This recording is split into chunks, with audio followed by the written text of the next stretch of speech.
우리가 가끔 이렇게 기사들을 보면 연령대별로 지지하는 정당이 다른 거 알죠? 누가 그래서 일 잘하는데, 그래서 우리 지역에 도움되는 놈이 누군데, 이거를 약간 생각하기 시작한 것 같아요.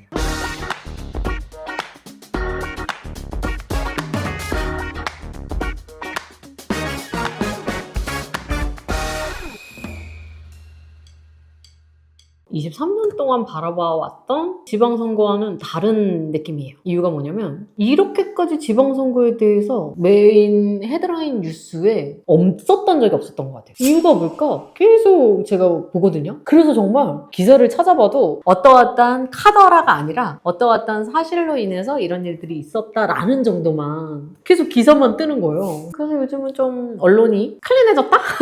조금 제가 제일 좋아하는 팩트 위주의 것들이 많이 나와서 되게 좋아하는데, 그러다 보니 이 팩트로는 거의 대부분 여론조사, 뭐 95%의 확률 플러스 마이너스 3.5%의 표준 편차 이렇게 해가지고 나오는 그 여론조사만 가지고 약간 트렌드를 분석할 수밖에 없는 거예요. 그래서 뭐 5월 초에 나온 거, 근데 또 이것도 약간 다르더라고요. 모집단을 어디로 가져갔는지에 따라서 이게 또 달라요. 여론조사 기관이 약간 국민의힘의 약간 성향이 보이는 곳과 더불어민주당의 지지 성향하는 또 그쪽에서의 여론조사가 약간 다르더라고요. 통계랑 그 여론조사를 가지고 이제 분석해 본 적이 있어요. 도대체 이 여론조사가 왜 다를까? 비슷해야 되잖아요. 약간 이 통계라는 게 그래도 한두 명 하는 게 아니라 모집단 최소 몇백 명 아니면 몇천 명이어야 될 텐데 왜 이렇게 했을까를 봤는데, 그래서 이 사람들이 어떻게 조사하는지 약간 팁을 알았어요. 우리가 가끔 이렇게 기사들을 보면 연령대별로 지지하는 정당이 다른 거 알죠? 여기에 대한 세대들의 패턴을 분석해봤어요. 시간대를 언제로 하느냐에 따라서, 요즘 특히 전화 잘 안 받잖아요. 보이스피싱 막 이렇게 하고 있을 때 전화를 잘 받아주는 세대가 시간대가 있어요.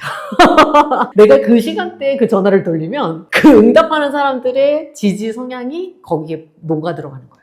그 표준 편차라고 하지만 미묘하게 약간 다르다. 어디는 조금 한 10% 가까이까지 정말 차이가 나기도 하고, 어디는 거의 박비인 것처럼 나오기도 하고. 그거를 이제 15년 전에 조작은 아니지만 약간 내가 유리하게끔 마사지라고 저희 표현해요.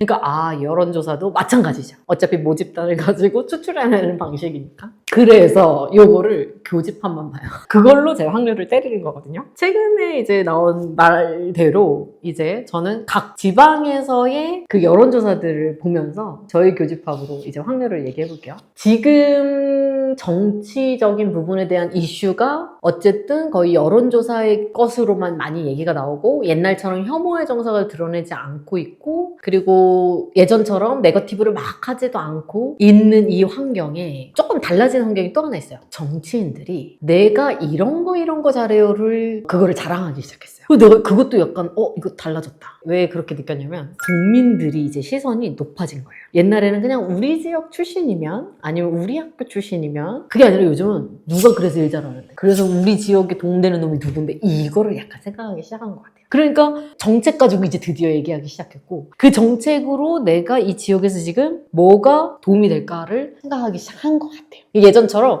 박근혜 후광이 뭐 박정희 대통령 지역구에 이거 안 통하기 시작했다는 거예요. 그게 내가 분석한 거라 제가 지역별로 하나씩 보기 시작했죠. 그걸 보면서 느낀 점이 살짝 있죠. 예전이랑 달라졌다? 라고는 여론조사를 보면서는 못 느끼겠어요. 지역별로 봤을 때 크게 달라진 점. 근데 뭐가 달라졌냐면 하이 보수가 조금 두드러지는 것 같아요. 그러다 보니 요거에 대한 심판론이 아직 있는 거예요. 사람들 마음속에. 왜냐면 어쨌든 우리가 위험해질 수도 있었던 순간이 우리 이란이나 이런 사태들 보면서 있었기 때문에, 그래서 그걸 보면서 보수를 원래 이렇게 지지했던 사람들마저도 하이 보수 쪽의 비율이 좀 높아졌다. 아마 근데 이거는 뚜껑을 열어봐야 알겠지만 정말 투표하는 날에 드러날 거예요. 거기서는 나만의 비밀 투표이니까 아시잖아요. 초등학교 때 배웠잖아요. 딱 이렇게 뽑아주긴 할 거다. 여론조사를 믿을 수 없다. 이게 저는 첫 번째고, 저희 확률의 그 근거로. 그리고 두 번째, 그리고 밑에 이제 댓글들 저는 다 보거든요.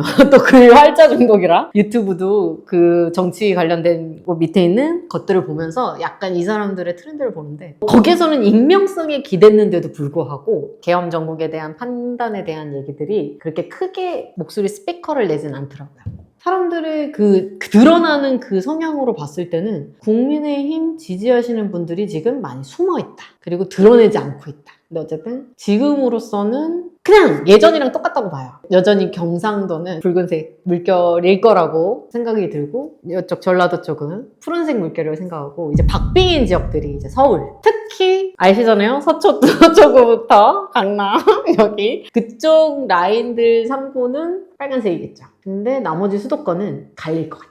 뭐 인천이나 아니면 경기도권이나 외곽 쪽은 조금 갈리지 않을까. 항상 그 총 의석수나 아니면 뭐 총 그런 자릿수 이런 것들을 봤을 때는 충청권이 캐스팅 모드 역할을 해요. 그들은 확실히 정권 심판이 아니라 계엄 정국에 대한 심판 쪽으로 완전히 기울어졌어요. 그리고 심지어 이거는 여론조사에서 나와요. 지금 후보들 그 지지 그걸 보면요. 뭐 47대 20. 그러니까 국민의힘 지지자들이 22%, 25%이래요. 그러니까 너무 격차가 한 15% 이상 나요. 이거는 못 뒤집어. 아무리 샤이보수가 있다 하더라도 이거는 뭐냐면 좀 충청도에서는 도전을 면치 못할 것 같아요. 그래서 아마 총 의석수로는 얼마나 될지 모르겠지만 한 20% 정도는 더불어민주당에서 우세하지 않을까? 총 이제 의석수로 봤을 때는 그렇게 보고 있습니다.